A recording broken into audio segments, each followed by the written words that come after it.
আসসালামু আলাইকুম মিধা সাহেব, কেমন আছেন? ওয়ালাইকুম আসসালাম ও রহমতুল্লাহি ওয়া বারাকাতু। আদনান চৌধুরী সাহেব আসার কথা, এসেছে নাকি? আর আমি ভালো আছি। আপনি কেমন আছেন আদনান? মিধা সাহেব, আমি তো ভালোই আছি, কিন্তু একটি প্রবলেমও হয়েছে। আমার ছেলেটা আমার কোনো কথা শোনে না, আমার ইচ্ছা মতো চলে না, আমার পুরোপুরি অবাধ্য বলা চলে।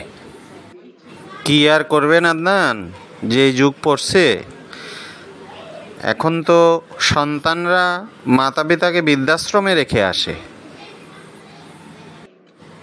হ্যাঁ, ঠিকই বলেছেন মিধা সাহেব। আল্লাহ কবে যে আমাদেরকে তার প্রকৃত পথে পরিচালিত হওয়ার তৌফিক দান করবেন, আল্লাহই ভালো জানেন। আদনান, এটা আপনি ভুল কথা বললেন। আল্লাহ এই বিষয়ে আমাদেরকে অনেক আগেই সতর্ক করেছেন, উপদেশ দিয়েছেন, এবং রাসূল সাল্লাল্লাহু আলাইহি ওয়াসাল্লাম আমাদেরকে বিভিন্নভাবে এই মাতা পিতার অবাধ্য হওয়া না হওয়ার জন্য সতর্ক করেছেন। চৌধুরী যে কখন আসবে, কতক্ষণ বসে থাকব? আর বসে থাকতে হবে না মিধা, আমি চলে এসেছি। আসসালামু আলাইকুম রহমতুল্লাহ। আসুন আসুন, আপনার জন্যই অপেক্ষা করছি। তো মিধা, কতক্ষণ হলো এসেছেন আপনি? অনেক কষ্ট দিয়ে ফেললাম। না না, বেশিক্ষণ হয়নি, এই অল্প কিছুক্ষণ হলো এসেছি। তো মিধা সাহেব, কী খাবেন?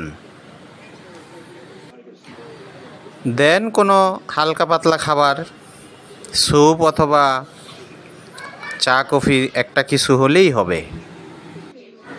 আপনি বসুন, আমি অর্ডার করে আসছি। আসসালামু আলাইকুম আদনান, আমাদের একটি অর্ডার লিখুন। ওয়ালাইকুম আসসালাম রহমতুল্লাহ। চৌধুরী সাহেব কেমন আছেন? আর কি অর্ডার লিখবেন? আলহামদুলিল্লাহ, আমি ভালো আছি। তো আদনান, আমরা দুজন মানুষ আছি, আমাদেরকে একটি চিকেন স্যুপ দিন, আর কিছুক্ষণ পরে দুটি কফি দিবেন। ঠিক আছে চৌধুরী, আপনি টেবিলে যান, আমি স্যুপ পাঠিয়ে দিচ্ছি, আর কফি কিছুক্ষণ পরে পাঠিয়ে দেব। তো চৌধুরী, আজকের আলোচনা শুরু করেন। আজকে আমরা একটি মারাত্মক কবিরা গুনাহ নিয়ে কথা বলবো। সেই কবিরা গুনাহটি হলো সন্তান মাতা পিতার প্রতি অবাধ্য হওয়া। সন্তানের মাতা পিতার প্রতি অবাধ্য হওয়া একটি মারাত্মক অপরাধ, কবিরা গুনাহ। আবদুল্লাহ ইবনে আব্বাস রাদিয়াল্লাহু তাআলা আনহু থেকে বর্ণিত, তিনি বলেন, নবী করিম সাল্লাল্লাহু আলাইহি ওয়াসাল্লাম ইরশাদ করেন, কবিরা গুনাহ সমূহ হচ্ছে আল্লাহ তাআলার সাথে কাউকে অংশীদারি সাব্যস্ত করা, ইচ্ছাকৃত কারণে মিথ্যা কসম খাওয়া, মাতা পিতার অবাধ্য হওয়া এবং অবৈধভাবে কাউকে হত্যা করা। এই হাদিসটি বুখারী শরীফ ৬৮৭০ নম্বর হাদিস হিসাবে আমরা জানতে পারি। চৌধুরী, হোটেলে ঢোকার পরপরই আদনানের ছেলের বিষয়ে আদনান কমপ্লেন করলো, সে নাকি তার কথা শোনে না। তো আজকের আলোচ্যসূচি আপনি সেটাই ঠিক করলেন, যেটা এখানে একটি চলমান ঘটনা। মহানবী সাল্লাল্লাহু আলাইহি ওয়াসাল্লাম আরও ইরশাদ করেন, নিশ্চয়ই আল্লাহ তাআলা তোমাদের উপর হারাম করে দিয়েছেন মায়ের অবাধ্যতা, জীবিত কন্যা সন্তানকে কবর দেওয়া, কারো প্রাপ্য না দেওয়া ও নিজের পাওনা নয় এমন বস্তু কারো নিকট প্রার্থনা করা। তেমনিভাবে আল্লাহ তাআলা তোমাদের জন্য অপছন্দ করেন যে কোনো শোনা কথা বলা, বেশি বেশি চাওয়া ও সম্পদ বিনষ্ট করা। এই হাদিসটি বুখারী শরীফ ২৪০৮, ৫৯৭৫ নং হাদিস হিসাবে আমাদের সামনে উপস্থাপন করা হয়েছে। জামিউস সাগীর ৬/২২৮ নং হাদিস থেকে আমরা জানতে পারি, রাসূল করিম সাল্লাল্লাহু আলাইহি ওয়াসাল্লাম ইরশাদ করেন, ৩ ব্যক্তি জান্নাতে প্রবেশ করবে না। যে ব্যক্তি কাউকে অনুগ্রহ করে পুনরায় খোঁটা দেয়, মাতা পিতার অবাধ্য সন্তান এবং মদ্যপানে অভ্যস্ত ব্যক্তি। জামিয়া সগীর 3/69 নং হাদিস থেকে আমরা জানতে পারি, রাসূলুল্লাহ সাল্লাল্লাহু আলাইহি ওয়াসাল্লাম বলেন, 3 ব্যক্তির উপর আল্লাহ তাআলার জান্নাতকে হারাম করে দিয়েছেন। তার মধ্যে অন্যতম হচ্ছে মাতা পিতার অবাধ্য সন্তান।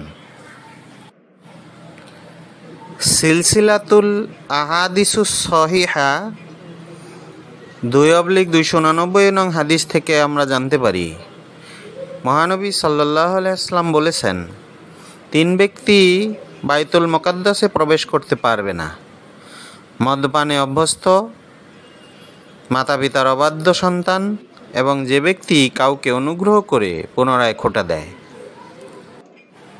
এই হাদিসগুলি থেকে আমরা এটা পরিষ্কার যে মহানবী সাল্লাল্লাহু আলাইহি ওয়াসাল্লাম বলেছেন যে মাতা পিতার অবাধ্য সন্তান জান্নাতে প্রবেশ করতে পারবে না। এর দ্বারা এটাই প্রতীয়মান, এটা একটি মারাত্মক কবিরা গুনাহ। এই কবিরা গুনাহ থেকে তওবার মাধ্যমে এবং মাতা পিতার কাছ থেকে ক্ষমা চেয়ে আল্লাহর দরবারে নিষ্কৃতি চাইতে হবে, তাহলে আল্লাহ হয়তো আমাদেরকে ক্ষমা করবেন। মহানবী সাল্লাল্লাহু আলাইহি ওয়াসাল্লাম এসব বর্ণনার বাহিরে মহান আল্লাহ তাআলা কোরআনে কারিমের বিভিন্ন আয়াতে সন্তানদেরকে মাতা পিতার প্রতি সদ্ব্যবহার, সদাচরণ এর কথা খুবই গুরুত্বপূর্ণভাবে উল্লেখ করেছেন। এর মাধ্যমে আমরা এটাই শিক্ষা পাই যে মাতা পিতার প্রতি সন্তানের অবাধ্য হওয়ার কোনো সুযোগ নেই। সন্তান দ্বীনের ব্যাপারে, ইসলামের ব্যাপারে তাকে অনুসরণ করবে না, কিন্তু কোনোভাবেই মাতা পিতার সহিত কোনো খারাপ ব্যবহার করবে না। আল্লাহ তাআলা আমাদেরকে এ সমস্ত ভয়ঙ্কর কবিরা গুনাহ, বিশেষ করে মাতা পিতার প্রতি অবাধ্য হওয়া থেকে বিরত থাকার তৌফিক দান করুন। একেবারে ঠিক কথা বলেছেন মেধা সাহেব। আসলে আমাদের সন্তানদেরকে আমাদের এই শিক্ষাই দেওয়া উচিত, বিশেষ করে নৈতিক ধর্মীয় শিক্ষা প্রত্যেক সন্তানকে শুরু থেকেই দেওয়া উচিত। প্রত্যেকটি পরিবারে এই প্রথা চালু করা উচিত। কোরআন এবং হাদিসের জ্ঞান প্রত্যেক সন্তানকেই দেওয়া উচিত, যার মাধ্যমে সে আল্লাহভীতি হবে, খোদাভীরু হবে এবং মাতা পিতার প্রতি বাধ্য হবে এবং মাতা পিতার প্রতি সদ্ব্যবহার করবে। আমাদের এই দুর্বলতার কারণেই আমরা আজকে আমাদের সন্তানগুলাকে যথাযথভাবে দ্বীন এবং ইসলামের অনুসারী পাচ্ছি না, এবং অনেক ক্ষেত্রেই দেখা যায় সন্তানেরা মাতা পিতাকে প্রতি অবাধ্য থাকে। তো চৌধুরী, আলোচনা তো হলো, স্যুপ তো ঠান্ডা হয়ে যাচ্ছে, দ্রুত খাওয়া শেষ করেন। ঠিক আছে, খাওয়া শুরু করেন। আদনান সাহেব, আমাদের কফি 2 পাঠিয়ে দিন। ঠিক আছে চৌধুরী সাহেব, পাঠিয়ে দিচ্ছি। এই যে আদনান, আমাদের বিল কত হয়েছে, বিলটা রেখে দিন। চৌধুরী, আপনার বিল হয়েছে 540 টাকা। ঠিক আছে আদনান, এই নিন আপনার বিল, বিলটা রেখে দিন। আজ তাহলে আসি মিদা সাহেব। ঠিক আছে চৌধুরী সাহেব, আল্লাহ হাফেজ। আল্লাহ হাফেজ, ফি আমানিল্লাহ।